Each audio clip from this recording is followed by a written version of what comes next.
RCR presenta Perú 2030, programa sobre la reforma del Estado, la descentralización, la modernización de la gestión pública, el desarrollo regional y local en el marco de los 17 Objetivos de Desarrollo Sostenible de la Agenda 2030. Información, entrevistas, análisis y debates.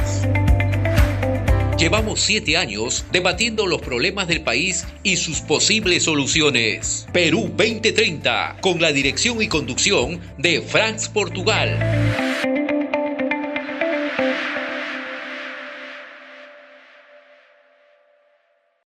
Muy buenos días, bienvenidos a una nueva edición de Perú 2030 por la red de comunicación regional, la red que comunica y une al Perú. Hoy día sábado 6, primera semana de julio y Día del Maestro. Un saludo a todos los maestros del Perú desde RCR y del programa Perú 2030. También Perú 2030 se transmite mediante el portal de noticias enteratp.com, medio digital que dirige el periodista Ignacio Arana. Estimados amigos, el día de hoy tenemos un programa que es la continuación de un ciclo que hemos denominado Descentralización, Balance y Propuestas. Este es el cuarto programa sobre el tema. El primero fue con la invitación al exgobernador de Cajamarca, Mesías Guevara, que prácticamente inauguró este ciclo de programas. Le siguió Roger Grandes desde Loreto, ¿no? Y también estuvo Javier Aspur, ¿no?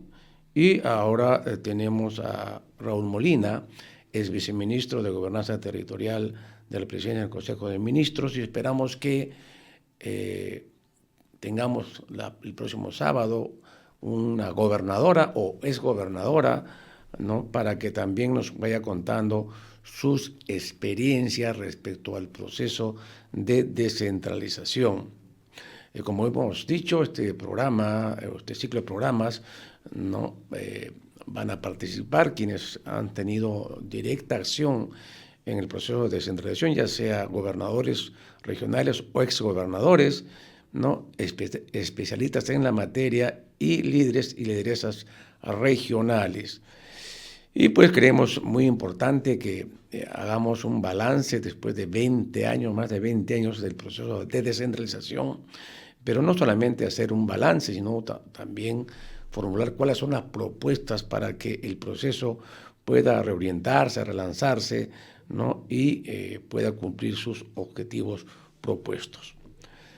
Muy bien, para conversar sobre estos temas, como hemos señalado, hoy día tenemos como invitado a Raúl Molina, el viceministro de Gobernanza Territorial de la Presidencia del Consejo de Ministros y especialista en descentralización. Buenos días, Raúl. Gracias por estar nuevamente con nosotros en Perú 2030. Buenos días, Franz. ¿Cómo te va? Gracias por la invitación, más bien. Y antes de empezar, en nuestra mesa central de hoy, tenemos las novedades que nos trae, como siempre, el número 175 del Semanario Político Digital, Apuntes a Lápiz, que dirige Julio Fayloc desde la heroica ciudad de Tacna y que tiene como título de portada, ¿no? Ni la China la salva, y con foto de la presidenta Dina Boluarte y como subtítulos: marchas el 19 y el 28 de julio, ¿no? En este número hemos publicado un artículo que tiene como título Agenda para la Descentralización, que propone un conjunto de 12 medidas que nos permitiría avanzar con la descentralización del país, así como también trae interesantes artículos de análisis políticos. Esta semana, estimados amigos, una semana realmente, bueno, cada semana nos trae sorpresas, pero sin duda el hecho que ha marcado la semana es la aprobación por la Comisión Permanente del Congreso este jueves 4, el dictamen que propone la prescripción de delitos de lesa humanidad y crímenes de guerra ocurridos antes del 2002, denominado como Ley de Amnistía y mejor denominada como la Ley de la Impunidad, ¿no? La segunda votación del texto sustitutorio de la Comisión de Constitución fue aprobada por 15 votos a favor y 2 en contra, sin abstenciones. Ya la Corte Interamericana de Derechos Humanos recientemente le exigió al país que anule la propuesta legislativa, enfatizando que a través de sus 3 poderes tome las acciones necesarias, ¿no? Para que se deje sin efecto el denominado proyecto de ley. No obstante, el presidente del Consejo de Ministros se pronunció al respecto, dijo estar indignado, ¿no?, por lo resuelto por la entidad, ¿no? El gobierno de Boluarte busca apoyo en los titulares del Poder Judicial y el Congreso para este desacato frente a la Corte Interamericana de Derechos Humanos. Obviamente, diferentes sectores se han pronunciado en contra, ¿no?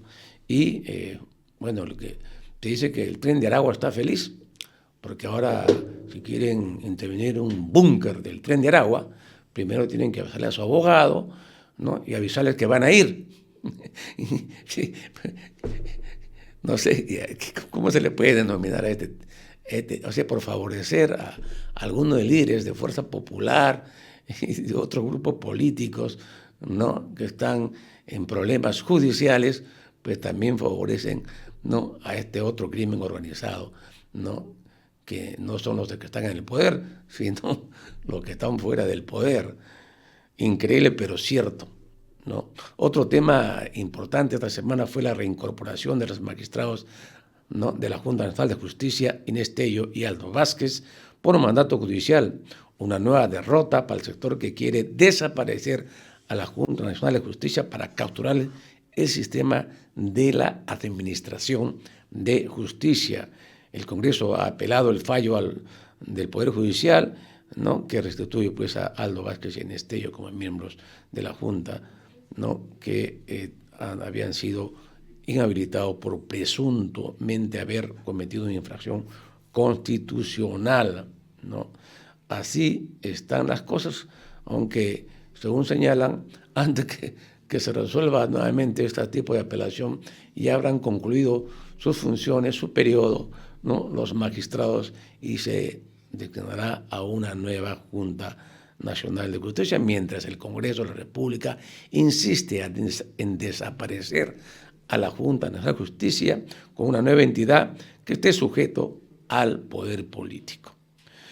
Y por fin, luego de varios años, se inició pues el juicio, ¿no?, oral contra Keiko Fujimori por presuntamente cometer los delitos de organización criminal, lavado de activos, falsa declaración en proceso administrativo, falsedad genérica y obstrucción de la justicia.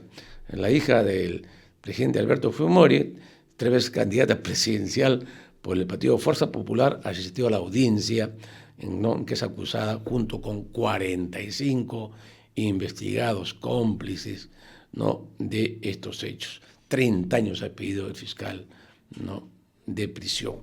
Y el señor comandante general de la Policía Nacional, Víctor Sanabria, anunció que la División de Investigaciones de Delitos de Alta Complejidad, denominada DIVIAJ, será incorporada a la Dirección de Investigación Criminal de ININCRI, ¿no?, que en los próximos días. Sanabria ha dicho de que esto ya se venía desde el año 2013, de noviembre, ha venido gestando cuando había un consenso, cuando estaba ahí el entonces titular del Ministerio del Interior, Vicente Romero.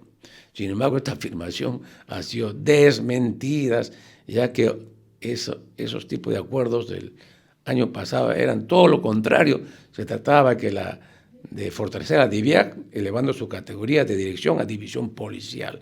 Ahora la han rebajado y estará pues sujeto a lo que hace al ministro del Interior, ¿no? Y el Tía María, que es el tema que también ha despertado, ¿no es cierto?, las polémicas, ¿no? Este proyecto minero Tía María, ubicado en Arequipa, que ya ha iniciado su construcción, ¿no?, en el momento que se vería más adecuado, pero no tiene fecha determinada. Dijo en un momento este grupo de inversionistas, ¿no?, mexicanos, que es dueña pues de esta empresa, pero ya se inició las actividades, ¿no?, pese a las protestas y movilizaciones que han comenzado ya a desarrollarse en Arequipa, sobre todo en la provincia de Islay, ¿no? Dice que no tiene pues licencia social, y el día de ayer salió un comunicado a toda página, ¿no?, en el diario de la República, ¿no?, donde están pues 5 alcaldes de Islay, ¿no?, 3 juntas de usuarios de la zona y la Asociación de Organizaciones Populares de la provincia de Islay, que se oponen, ¿no?, a este proyecto por no contar con la licencia social correspondiente. Pues vamos a ver en qué acaba esto, ¿no?, y por qué tanta torpeza, digo yo, ¿no?, cuando se quiere iniciar este tipo de proyectos mineros. Y para cerrar la semana, se promulgó la delegación de facultades legislativas este día jueves en el Diario Oficial El Peruano. El dictamen dio pues origen a un conjunto de pedidos que ha hecho por el Ejecutivo para legislar en materia de reactivación económica, simplificación de la calidad regulatoria, actividad empresarial del Estado, seguridad ciudadana y defensa nacional. Se delega 66 materias específicas de 105 que habían sido inicialmente solicitadas y que están distribuidas en 14 ministerios, tales como la Presidencia, el Consejo de Ministros y Relaciones Exteriores y otros, ¿no? El plazo es de 90 días. Y también, para terminar, me estaba olvidando, pues acaba de promulgarse hoy día la ley que incorpora los artículos 96A, 96B y 96C en la ley universitaria, a fin de establecer beneficios laborales para los docentes no universitarios. Esta es una noticia que estaban esperando todos los docentes de las universidades del país, que básicamente lo que consiste es que va a haber una compensación, lo que se llama el CTS, ¿no?, del 100%, ¿no?, de la remuneración por cada año, ¿no?, de servicios del docente universitario, y al momento que no cese, ¿no?, que es una manera de hacerle justicia a los docentes universitarios, porque al final de su periodo de docencia, cuando cesan, ¿no?, el sueldo de pensión que reciben es realmente miserable, ¿no? Increíble, pero así están las cosas. Muy bien, ya tiene esa buena noticia nuestros colegas, ¿no?, universitarios. Bien, vamos a nuestra mesa central entonces. El tema es descentralización, balance y propuestas, y nos acompaña Raúl Molina, es viceministro de Gobernanza Territorial de la Presidencia del Consejo de Ministros y también, ¿no?, especialista en materia de descentralización. Una primera pregunta, Raúl, es obviamente cómo tú ves la situación actual del proceso de descentralización. ¿Es un fracaso, está estancada, es una extracción fallida, no ha cumplido sus objetivos? En el último informe que ha publicado la Presidencia del Consejo de Ministros, que se llama Política Nacional Multisectorial de Descentralización, publicado este año, ¿no? Yo lo desconocía, pero me llegó a mis manos este documento.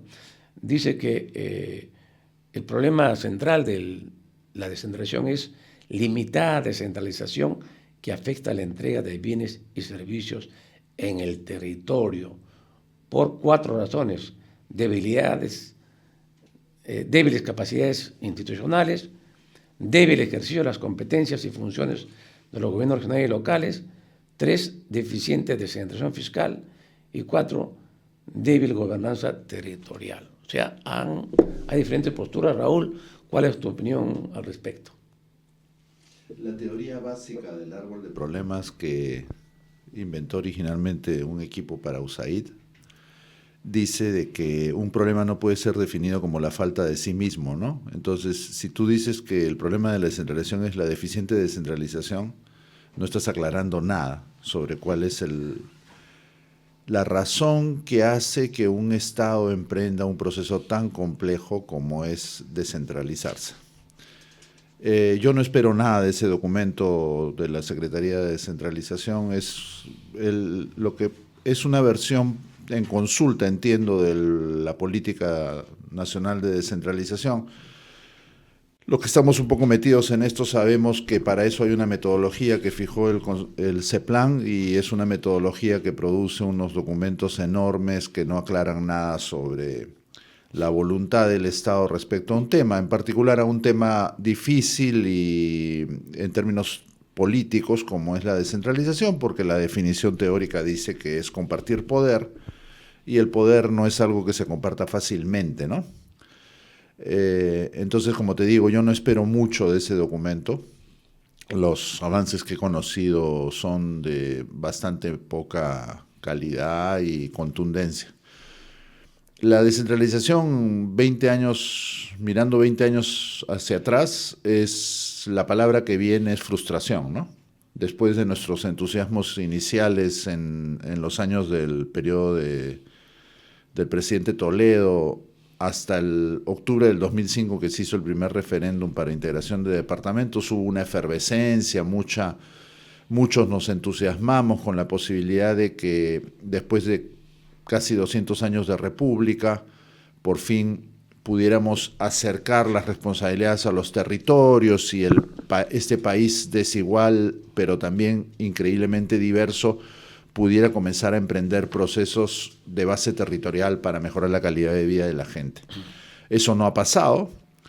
Después viene el periodo de García, donde lo definiría yo como un periodo de descentralización engañosa, porque García tenía un discurso muy fuerte de que él había descentralizado los recursos, que 2/3 de la inversión pública está en manos de los gobiernos regionales y municipales, pero nunca decía que solo se refería a los recursos para inversión financiados con canon, porque García gozó de un periodo de altos precios de exportaciones minerales.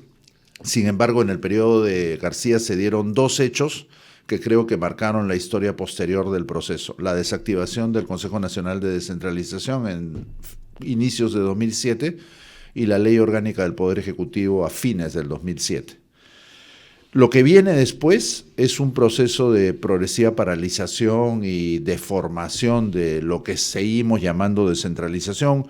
Humala hace determinados gestos que afirman la adopción de un modelo desconcentrado, más bien en lugar de uno descentralizado. Los dos símbolos de eso son la creación del MIDIS, que elimina la posibilidad de que se intente una participación mayor de los gobiernos locales, como manda la Ley de Base de Descentralización en la prestación de programas sociales, lo centraliza bajo un ministerio que despliega toda una organización para llegar a la gente con 7 programas sociales. Y el otro símbolo es la creación de SUNAFIL, que le quita la competencia de fiscalización laboral que ya habían recibido los gobiernos regionales y la vuelve a centralizar.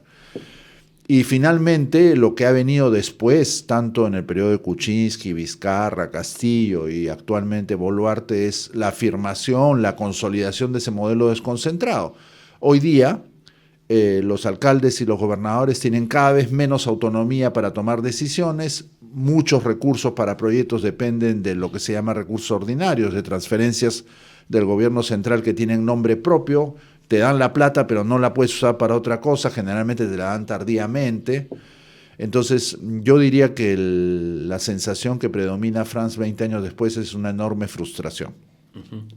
Y dime, ¿tú podrías definir cuáles son los principales problemas que enfrentamos hoy en el proceso de centralización? Porque si bien es cierto, las normas plantearon un esquema de descentralización, sin embargo, buena parte de esas no se cumplen, ¿no? Y no solamente no se cumplen, ¿no?, sino que además de eso, hay pues una serie de mecanismos que han creado los ministerios y los organismos públicos, ¿no?, creando a nivel de los gobiernos regionales o en cada territorio del país las famosas oficinas desconcentradas, que según un premier anterior había dicho que se habían creado 2.000 oficinas desconcentradas a nivel nacional, que le decían paralelismo, obviamente, a los gobiernos regionales y a los municipales. Entonces, ese hecho de sacarle la vuelta a la norma, o no cumplir con la norma, porque la norma no es tácita, ¿no? O sea, están violando abiertamente la norma, ¿no? Que algunas son leyes orgánicas, ¿no? Ley de bases o ley de gobiernos regionales o municipales son orgánicas, y con una disposición de menor jerarquía no pueden, pues, hacer lo que están haciendo. Entonces bueno, es un problema, pero tú, ¿cuál dirías que son los principales problemas con los que tenemos que enfrentar para que la descentralización avance? El principal problema, Franz, es un problema de fondo, estructural, de concepto. O sea, el gobierno nacional, los poderes nacionales no tienen ninguna voluntad de descentralizar realmente el país. Creo que nunca entendieron de lo que se trataba, de construir un Estado organizado en varios niveles con interdependencias entre ellos que cooperaban todos para llevar mejor los servicios a la gente ahí donde ella vive, con la adaptación y la diversidad a sus diferencias culturales, de brechas, de necesidades pendientes, de potencialidades. O sea, nunca se entendió, el CNE no lo entendió y después nunca hubo voluntad de hacerlo realmente. Entonces hay un conjunto de barreras que impiden que el país funcione descentralizadamente, y son barreras que han sido puestas exprofesamente, no son un designio divino. La primera, como dices tú, que es la mejor expresión del modelo desconcentrado, es que el MIDIS tiene 7 programas desconcentrados, Agricultura tiene 7 más organismos, proyectos o programas desconcentrados. Tienes los 2 grandes organismos del Ministerio de Transportes, Provías Nacional y Descentralizado, los 2 grandes organismos del Ministerio de Vivienda, Saneamiento Urbano y Saneamiento Rural, más varios otros organismos públicos ejecutores, todos los cuales tienen sedes en cada capital de departamento y operan directamente recursos que deberían formar parte de modelos de prestación donde sean más cooperativos entre varios niveles de gobierno. Entonces, nunca hubo voluntad. O sea, la voluntad siempre ha sido ir en paralelo y que los gobiernos regionales y municipales sean entendidos como un organismo ejecutor más. La prueba es que muchos ministros, inclusive algunos premieres, yo los he escuchado decir con la mayor naturalidad que los gobiernos regionales y los municipios son parte del Poder Ejecutivo. No entienden, no tienen la capacidad, creo, de entender que son niveles de gobierno elegidos por la gente. Y en los países donde hay varios niveles de gobierno, lo que se hace es negociar, ponerse de acuerdo, generar maneras de colaborar entre niveles de gobierno. Entonces, los niveles nacionales, en general, en los países descentralizados, hacen normas generales que fijan marcos para que actúen los gobiernos subnacionales, y con el financiamiento inducen a que los gobiernos subnacionales sigan las políticas nacionales. Acá, ¿qué se usó en lugar del financiamiento? Se usaron los sistemas administrativos, que son estos 11 sistemas de reglas, pero principalmente los 7 que están bajo el poder principal del Ministerio de Economía, inversión pública, presupuesto público, contrataciones, contabilidad, endeudamiento, e inclusive el sistema de recursos humanos, que legalmente es de la PCM, pero lo controla el MEF, que sirven para tener amarrados a todos los organismos del Estado, en particular los gobiernos regionales y municipales, para que no tengan ninguna autonomía. Yo digo mucho, yo he sido funcionario municipal en los 90. Lo que podíamos hacer desde un municipio para promover desarrollo local en los años 90, hoy día es imposible de hacerlo. Estamos amarrados por las normas por todo lado. De tal manera que se ha instalado esa famosa máxima que algunos abogados usan, que a mí me parece de lo más absurda, que lo que no está escrito expresamente en una norma no se puede hacer. Entonces, hoy día tenemos que generar normas, disposiciones, reglamentos para hacer cualquier cosa, impidiendo totalmente la innovación, la capacidad de generar respuestas nuevas a los problemas públicos de la gente.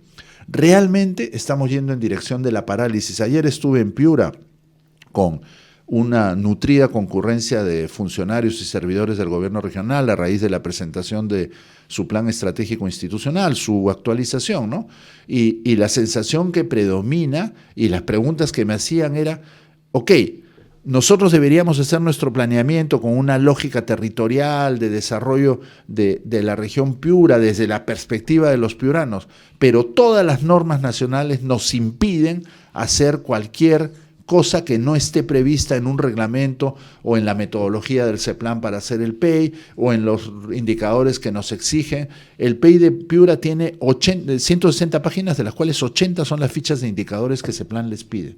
En lugar de pensar en el futuro de Piura, en lugar de pensar cuál es el rol principal del gobierno regional con respecto a ese futuro, tienen que dedicar todo su tiempo a hacer unas fichitas de indicadores porque a alguien en CEPLAN se le ocurrió que había que hacerlo así. O sea, que realmente yo creo que si no convertimos la descentralización en un desafío político, Franz, no vamos a tener descentralización en un estado tan pobre de ideas como el estado peruano.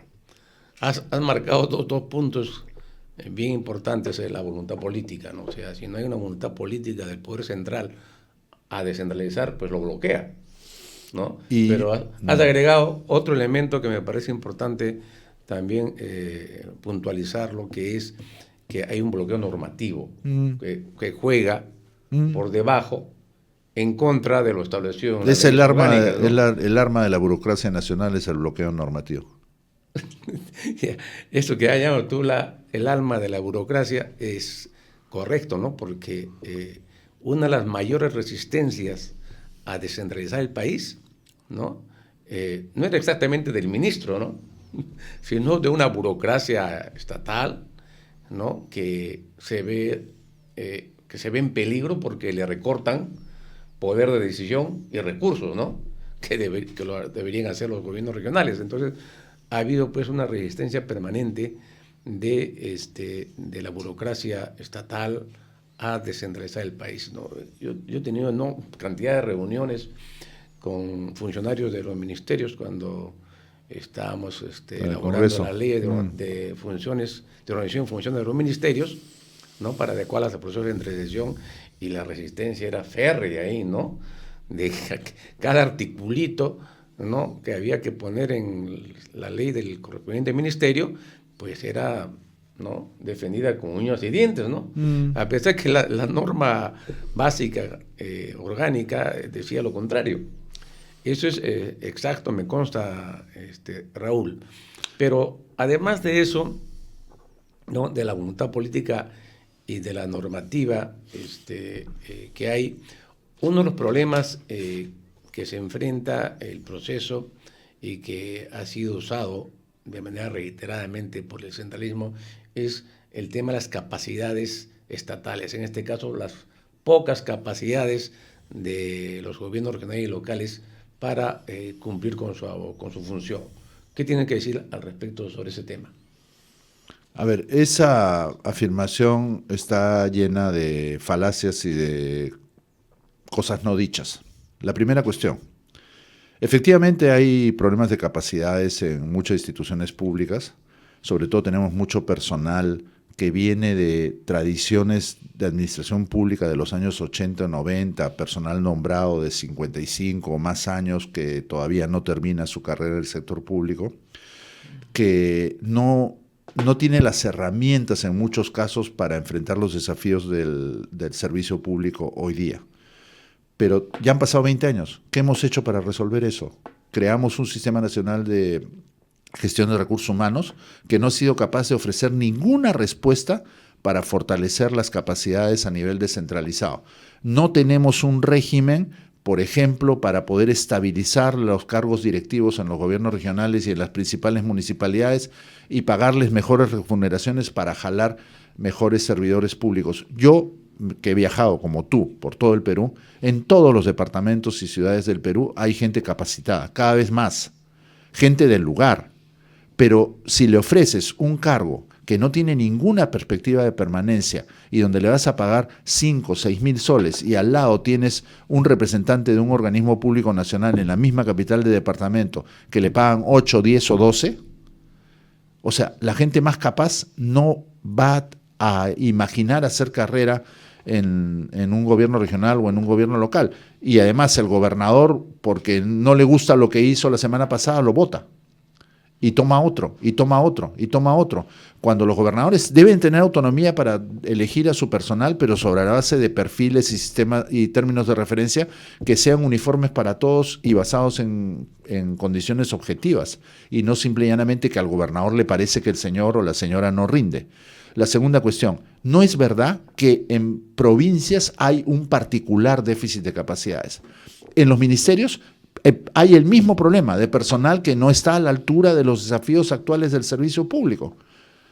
En Lima, claro, hay más profesionales con más diplomas porque es un mercado laboral más grande, la gente que se ha formado en Lima tiene más posibilidades de ir a estudiar al exterior, pero eso no significa que en provincias no haya gente capaz. Todo nuestro Estado tiene un problema de capacidades y no hemos sido capaces de crear una política pública para resolver eso, como por ejemplo hicieron en su momento Argentina, Colombia, Chile, que mandaban legiones de su gente a estudiar afuera para que regresen a trabajar en las instituciones públicas de sus respectivos estados.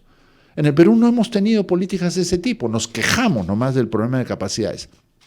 Yo creo que hay cosas que se pueden hacer. El Servir hace años que le reclamo que tenga una política específica y algunos instrumentos específicos para fortalecer los niveles directivos de los gobiernos regionales, de las municipalidades que tienen más canon y de las municipalidades de las ciudades mayores. Porque a las municipalidades de las ciudades chicas creo que las herramientas tienen que ser de otro tipo, hay que compartir servicios, las mancomunidades también pueden ser un instrumento muy fuerte que el MEF ha torpedeado desde que salió la ley de mancomunidades porque no cree en ello. Entonces yo creo que hay cosas que se pueden hacer en lugar de seguir diciendo y justificándose de que no hay capacidades en provincias. ¿Quiénes contratan el Caliguarma, el Provías descentralizado y otros programas del gobierno nacional en provincias? Contratan a provincianos, no contratan a extraterrestres, sino que les ofrecen un salario 50% mayor que el que les ofrece el gobierno regional.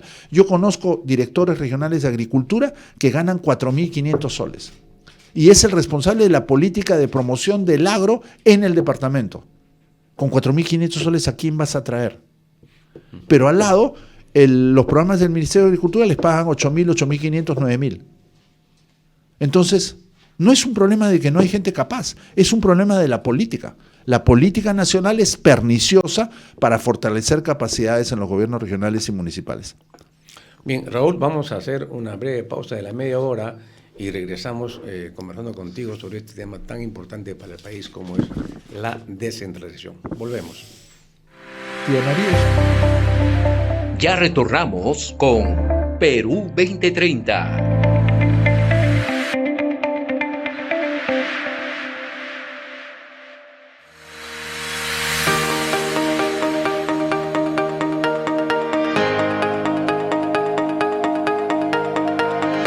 Bienvenidos al programa Geopolítica mediante la Red de Comunicación Regional para el Perú y el Mundo. La geopolítica, estimados amigos, es una disciplina que se nutre de otras. Su foco central es el poder de los estados, incluyendo su población, su territorio, su economía, su cultura y asimismo los aspectos de seguridad, fuerzas armadas y relaciones internacionales. Bienvenidos.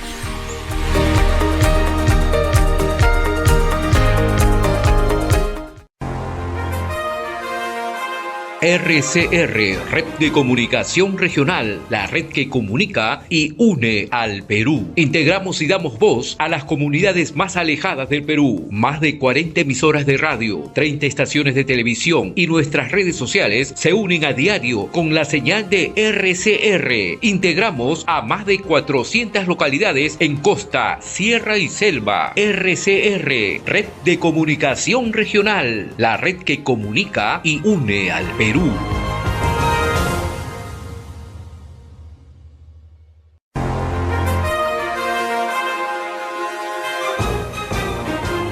Enlace Regional, edición del mediodía. Informamos desde el mismo lugar de los hechos. Conversamos con los protagonistas de la noticia. Analizamos los problemas que aquejan al país.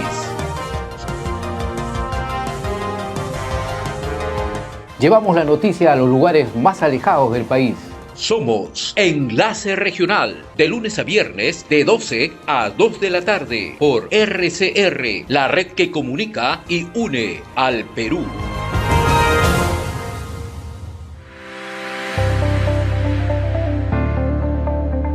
Sigamos con Perú 2030.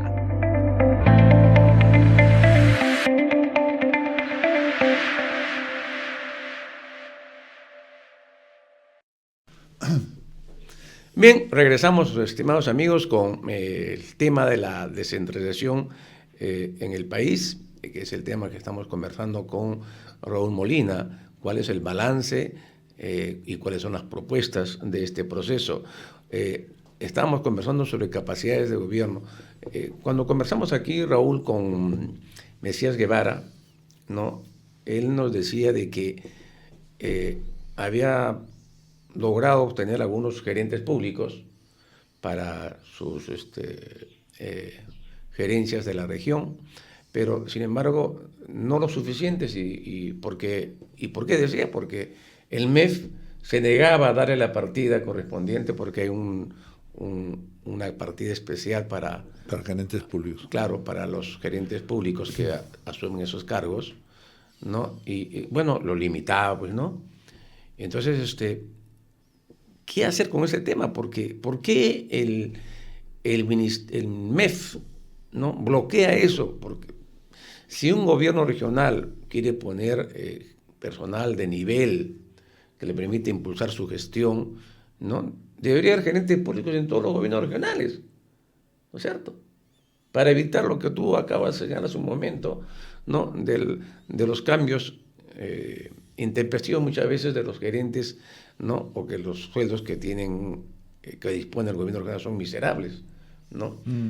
Y más aún lo que tú también señalabas, que es una rotación del personal, es un elemento permanente a nivel, cambian los directores, cambian los gerentes cada momento. Si no le gustó al señor gobernador, pues lo cambia y rompe la continuidad de la gestión pública. ¿Cuál sería la fórmula ahí para resolver este problema?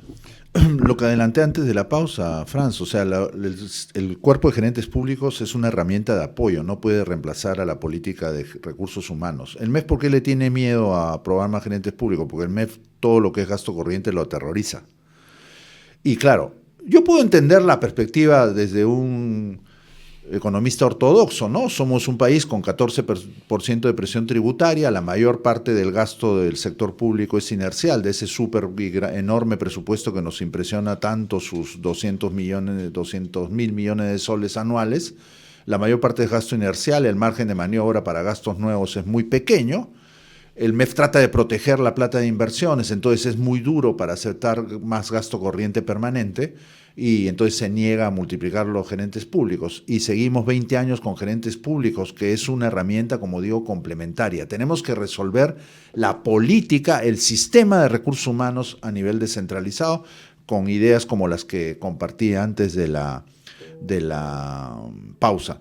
Los gerentes públicos en general han funcionado bien en algunos lugares y menos bien en otros lugares. En muchos casos, cuando son gerentes públicos que no son de la región, la gente los rechaza porque en un país con poco empleo, la gente aspira a cargos públicos en el Estado, entonces todos creen que los gerentes de los gobiernos regionales y de las MUNIs tienen que ser del departamento, ¿no? San Martín en su momento, en 2009, hasta el 2014, usó una herramienta que me pareció muy inteligente. Hizo que sus propios funcionarios pasaran el examen de servir para agentes públicos y regresaron a trabajar a San Martín y recibieron la asignación adicional. Entonces, el fondo que les da el MEF para pagar mejor a funcionarios, que este es el fondo de apoyo gerencial, lo repartieron entre los directores regionales y pudieron mejorar el salario de un grupo mayor de funcionarios sanmartinenses. Eso fue una herramienta más inteligente. Ahora creo que ya no es tan fácil de hacer porque ya no hay exámenes para gerentes públicos en servir, porque hay una bolsa muy grande de gerentes públicos que no están asignados a ninguna entidad. Entonces yo creo que esa no es la herramienta de largo plazo. La herramienta de largo plazo, como digo, es el sistema de recursos humanos. Sin embargo, creo que la descentralización, Franz, no se va a resolver con medidas tecnocráticas de la administración nacional. La descentralización es un proceso de reforma estructural del Estado y para eso necesita correlaciones políticas.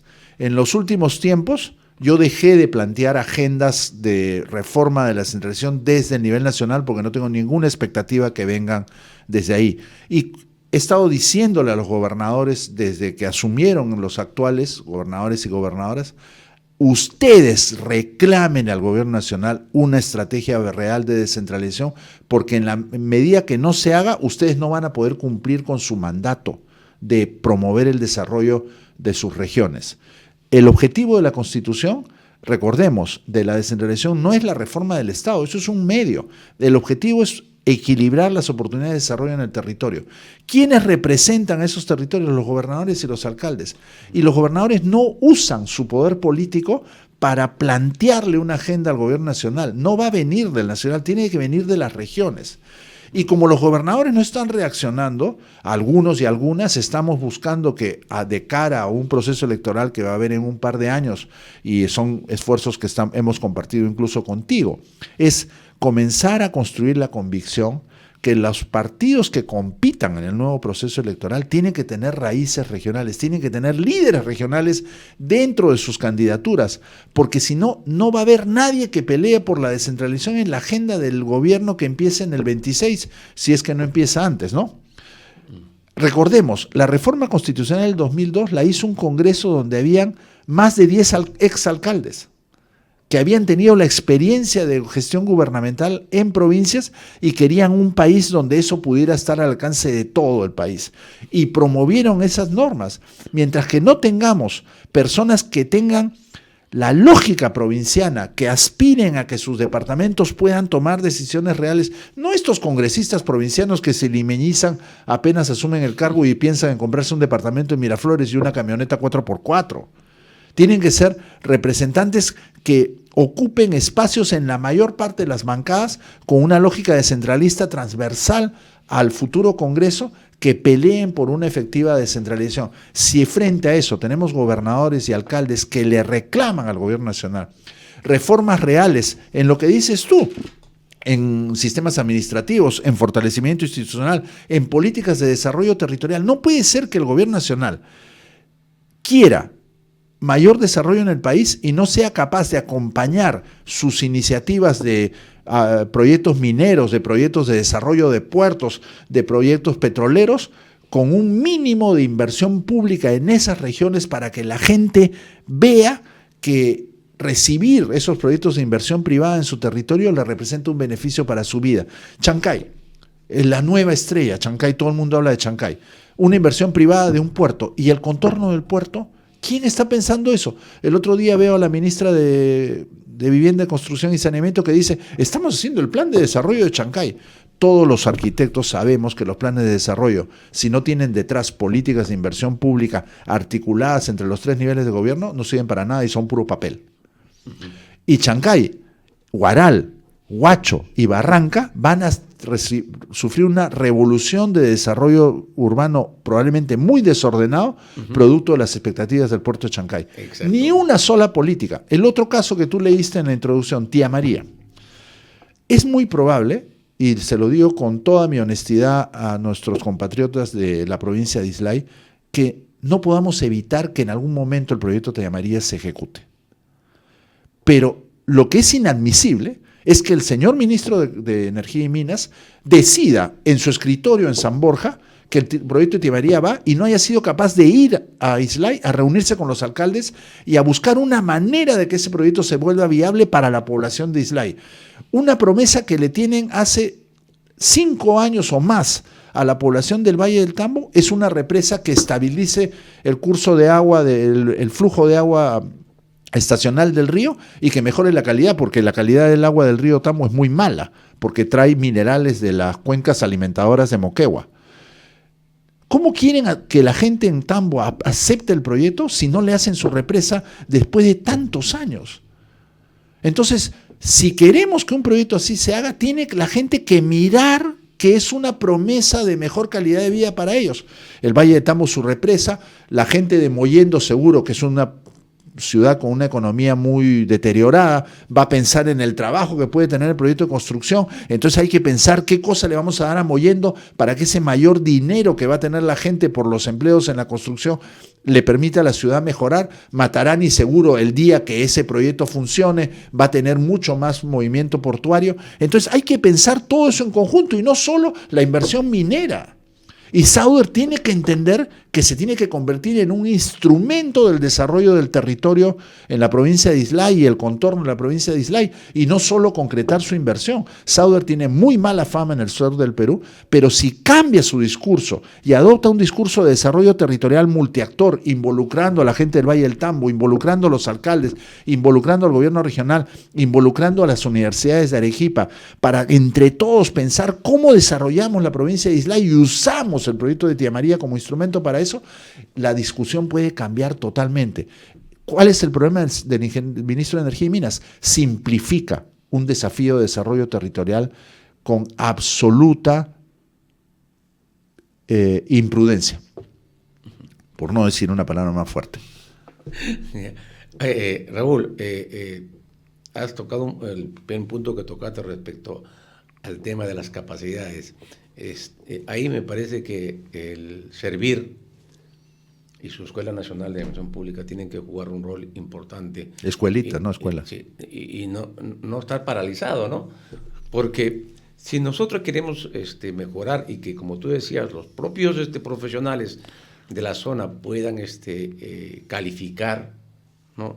Quien puede dar la certificación de esa calificación es Servir, ¿cierto?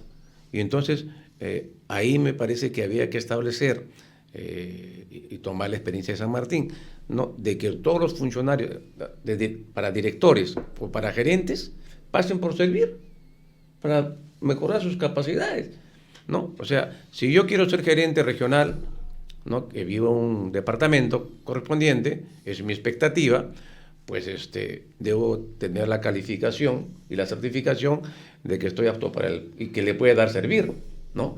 De tal forma que solo esas personas podrían asumir estos cargos. Habría que establecer una norma respecto a eso, ¿no?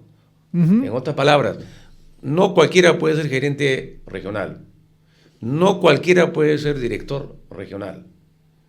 Tiene que tener una certificación correspondiente para hacerlo. Exactamente. De esa manera bloqueamos ese voluntarismo que hay del gobernador regional, ¿no? De poner cualquier persona como ocurre, ¿no? Y si es un pata que no es idóneo para el cargo, los impactos son así como graves. ahora todo el mundo quiere hacer su maestría, porque con las nuevas normas te exigen maestría para casi todo, y se ha convertido en una cosa perniciosa de verificación documental. O sea, yo te digo, a mí me ha pasado con los años de carrera que tengo y todo lo que he hecho, a veces me dicen, pero usted no tiene constancias de todos sus trabajos, entonces usted no cumple los requisitos. Le digo, ¿sabes qué? Quédate con tu trabajo. Felizmente en mi caso puedo hacer eso, pero mucha gente no. Lo que hay que hacer es lo que hacen en todos los países con estados más maduros. Haces un examen anual.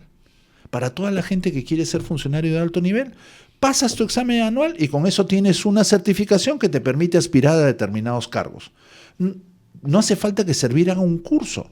Las universidades que formen gente que pueda cumplir con unos requisitos establecidos mínimos para ser director regional, para ser jefe de UGEL, Claro. para ser gerente regional. Y Servir puede establecer esos la gente, parámetros exactamente. para que las Entonces, universidades puedan hacer ese tipo de dime si los calificación. profesionales de Cusco, Arequipa, de cualquier ciudad no van a buscar tener su certificación para mejorar sus expectativas de empleabilidad. Entonces, el gobernador puede seguir decidiendo a quién contrata, pero tiene que tener su certificado de habilidades mínimas por tipo de cargo.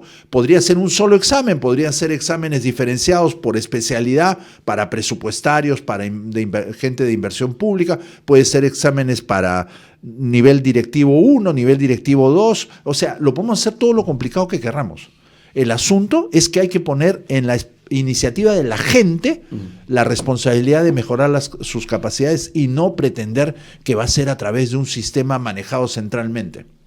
Aunque esto es más complicado, Raúl, había la propuesta de que si uno quiere ser candidato a gobernador regional o a alcalde, tenga una certificación de Servir que está apto para ese cargo, como requisito, porque como sabes, hay requisitos para asumir cargos de elección popular, ¿no? De tal forma que no, que no llegue al poder, como ha ocurrido, cualquier hijo de vecino, ¿no?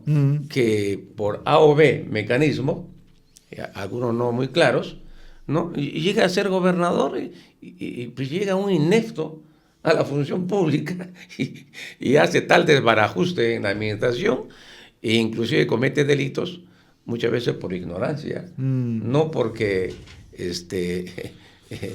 sepa que eso lo que va a hacer es un delito, no lo sabe y lo hace, ¿no? Por ignorancia, ¿no? Sí, lo que pasa es que una cosa es político y otra cosa es administrador público, ¿no? Entonces, si comienza a ponerle requisitos a los políticos, hay el problema de que violas el principio básico de la democracia, de que todos los ciudadanos somos iguales ante la ley y tenemos el derecho de participar en la política, A elegir, ¿no? ser elegidos. Claro, entonces lo que hay que hacer es asegurarse que los políticos tengan las capacidades políticas y asegurarse que no tengan ningún antecedente corrupto y que no le deban plata a sus hijos por pensión alimenticia, y más bien asegurarse que los políticos estén rodeados por equipos potentes, y para eso hay que fortalecer los niveles directivos. O sea, yo creo que la clave, la masa de servidores públicos es muy difícil de hacerla migrar a una nueva generación de conocimientos porque son muchos, y el costo de pagarle más a los miles de funcionarios públicos que hay a nivel regional y municipal es muy difícil de financiar con 14% de presión tributaria, pero sí podemos mejorar la calidad de los niveles directivos y que no sean gente improvisada, y para eso el mecanismo es certificaciones, términos de referencia uniformes en todo el país para determinadas líneas de gestión pública, presupuesto público, abastecimientos, inversión pública,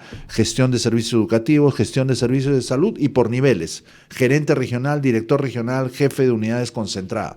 Y con eso lo que podemos hacer es mejorar la capacidad de los líderes de los equipos de trabajo, y yo estoy seguro que van a poder sacar mucho más del capital humano base de las entidades públicas. Y lo mismo es aplicable al gobierno nacional, Franz, porque en viceministros, en directores generales y en directores de línea hay mucha improvisación, y los ministros también los cambian como por quítate esta paja.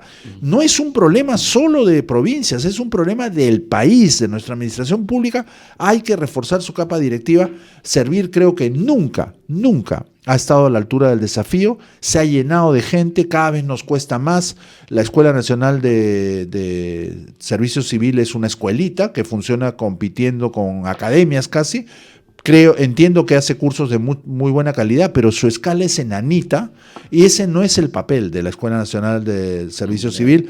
En el caso de Francia, su Escuela Nacional es la que organiza los concursos anuales para todos aquellos que quieren hacer carrera en el sector público, y el que no pasa el examen de la ENAP en Francia no puede tener cargo alto en el Estado francés, no puede. Simple y llanamente, solo puede aspirar a contratos temporales.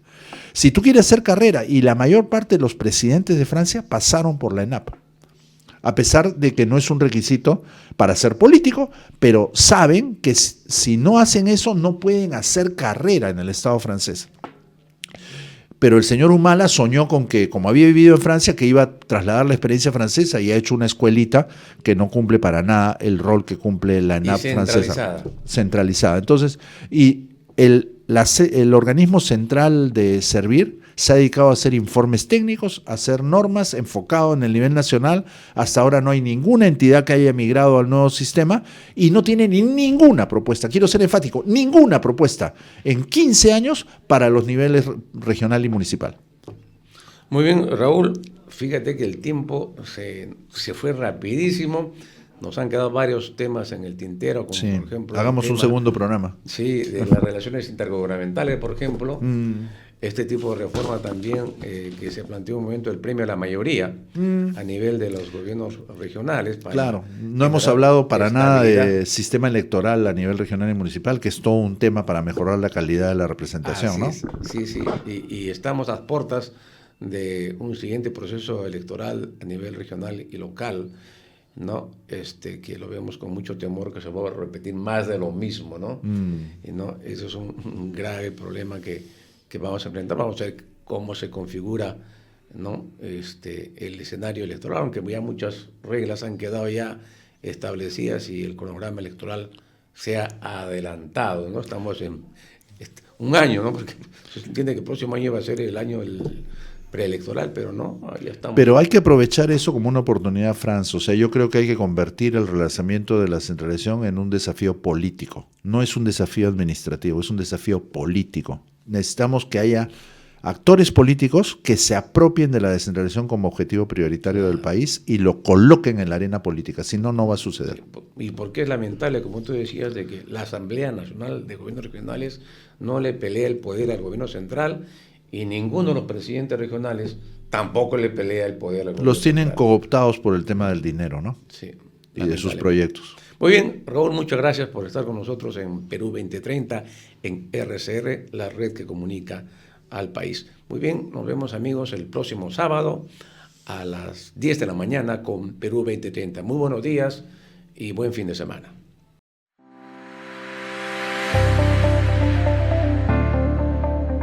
RCR presentó Perú 2030. Retornamos en nuestra próxima edición con más información, entrevistas, análisis y debates sobre los problemas del país y sus posibles soluciones. Perú 2030.